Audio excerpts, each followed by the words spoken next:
বেশ অনেকদিন ধরেই আমার ডাইনিংয়ের এই স্পেসটা আমার কাছে বড্ড বেশি একঘেয়ে লাগছিল, কোনোভাবেই ভালো লাগছিল না।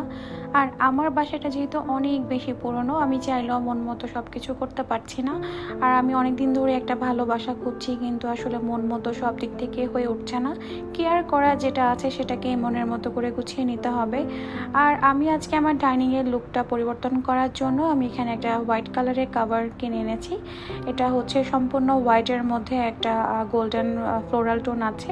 আর আমি ডাইনিংয়ের পাশে ওয়ালটাকে আর একটু ডেকোর করার জন্য এখানে কিছু প্লেসমেটও কিনে এনেছি। এই তো আপনারা দেখতে পাচ্ছেন আমি অনেক কষ্ট করে এই প্লেসমেটগুলো এখানে সেট করেছি।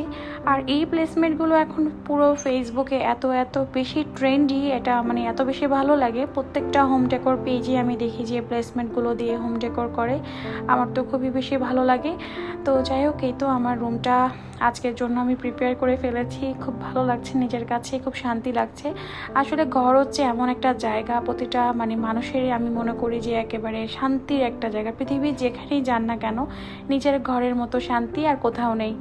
তো যাই হোক, সবাই ভালো থাকবেন। আর আমার এই পুরো ঘরের মধ্যে আরও অনেক পরিবর্তন আনতে হবে কিছু কিছু জায়গায়। তো আমি একে একে ধাপে ধাপে আপনাদের সাথে প্রতিটা জিনিসই শেয়ার করব। তো সবাই ভালো থাকবেন। আল্লাহ হাফেজ, সবাইকে শুভরাত্রি।